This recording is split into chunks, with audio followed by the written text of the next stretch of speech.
दिल्ली में एक press conference रखी गई। उद्देश्य था दिल्ली संविधान रक्षक अभियान। जी हाँ, दिल्ली प्रदेश के कांग्रेस कार्यकर्ताओं ने ये प्रेस कॉन्फ्रेंस रखी थी। हालांकि अब देश भर में इसको अभियान चलाने की बात की जा रही है। जी हाँ, प्रेस वार्ता का नाम दिया गया था दिल्ली संविधान रक्षक अभियान। इसका शुभारंभ कल कर दिया गया है और जिससे लोगों ने बताया कि अब ये जो अभियान है फिलहाल दिल्ली में शुरू किया गया है और जल्द ही इसका विस्तार करके इसको पूरे देश में लागू किया जाएगा और देश के हर विधानसभा, लोकसभा, ब्लॉक, तमाम सभी स्तर पर अब संविधान रक्षक बनाए जाएंगे। जी हाँ, संविधान रक्षक बनाए जाएंगे। इसी को लेकर के ये कार्यक्रम रखा गया दिल्ली में और इसको लेकर के तमाम कांग्रेस के कई नेता मौजूद रहे। सभी ने अपनी अपनी बातें रखी।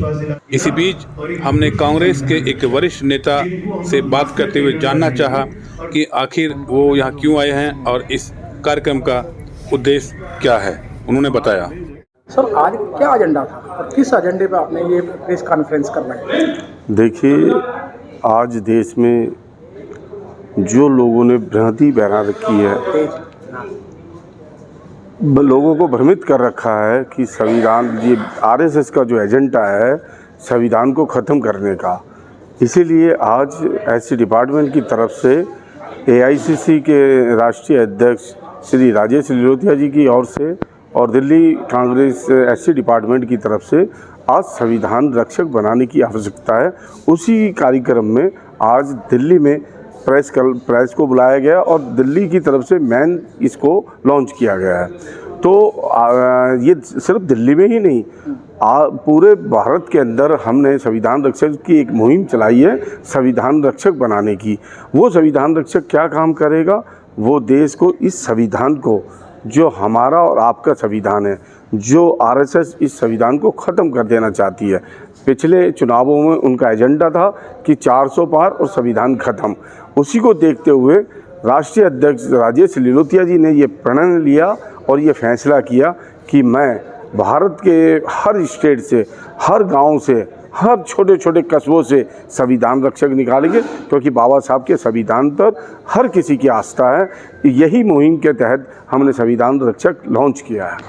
हालांकि कार्यक्रम सेपरेट है, कांग्रेस का अपना कार्यक्रम है। जैसा कि वहाँ के नेताओं ने बताया, कई लोगों ने जानना चाहा कि क्या इस कार्यक्रम में आम आदमी पार्टी के साथ मिलकर ये कार्यक्रम चलाएंगे या फिर सेपरेट चलाएंगे। तो इसको लेकर के प्रेस कॉन्फ्रेंस में जानकारी दी गई कि नहीं, ये कांग्रेस का सेपरेट प्रोग्राम है और कांग्रेस इसको अकेले ही चलाएगी और दिल्ली के हर विधानसभा, हर लोकसभा और हर बूथ लेवल तक जा कर के संविधान रक्षक बनाएगी। इसको लेकर के देश के अंदर एससी डिपार्टमेंट के चेयरमैन भारतीय जनता पार्टी लिलोथिया ने भी संविधान को कमज़ोर करना चाहती है, ख़त्म करना चाहती है। और पिछले जो 2024 के चुनाव थे उसमें उन्होंने साफ तौर पे ये कहा कि हमारे को एब्सोल्यूट मेजॉरिटी इसलिए चाहिए, 400 का आंकड़ा पार इसलिए चाहिए क्योंकि वो आरक्षण ख़त्म करना चाहते हैं और संविधान को बदलना चाहते हैं। तो संविधान को मानने वाले लोग इस देश के अंदर करोड़ों हैं। कांग्रेस पार्टी ने बाबा साहब भीमराव अंबेडकर जी के साथ मिलके इस देश को संविधान दिया था। तो कांग्रेस का एक सिपाही होने के नाते हमारी कर्तव्य बनता है, हमारी जिम्मेदारी बनती है कि हम उस विचारधारा, जो मनुवाद की विचारधारा है, जो देश में संविधान को ख़त्म करना चाहती है, उसके खिलाफ खड़े हों और संविधान रक्षक के रूप में खड़े हों। राहुल गांधी जी ने ये कहा था कि मेरे ज़िंदगी का एक मिशन है कि मैं इस देश के अंदर संविधान की रक्षा करूँगा आखिरी सांस तक।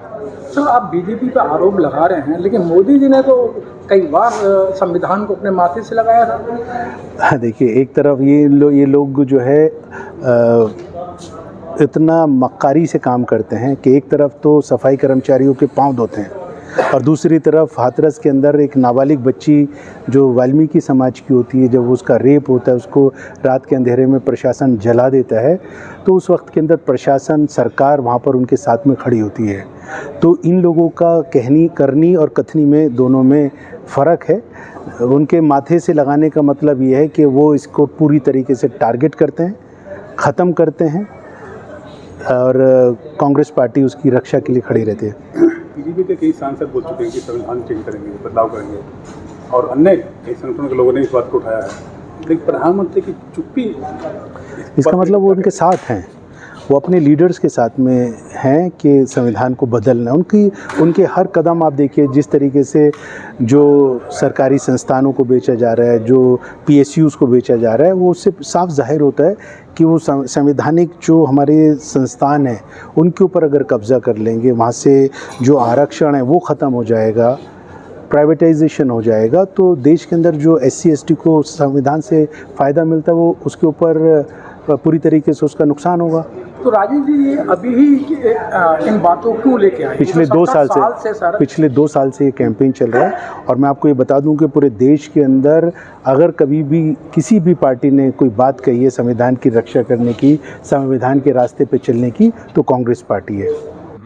हालांकि तमाम पार्टियों के कार्यक्रम इस तरह के केवल चुनावी उद्देश्य को लेकर किए जाते हैं। अब देखने वाली बात होगी कि दिल्ली में आने वाले जब विधानसभा चुनाव होंगे तो कांग्रेस इसका किस तरह लाभ ले पाएगी, या किस तरह से इस जो दिल्ली अभियान, दिल्ली संविधान रक्षक अभियान है, इसका कहाँ तक लाभ उठा पाएगी, ये तो देखने वाली बात होगी।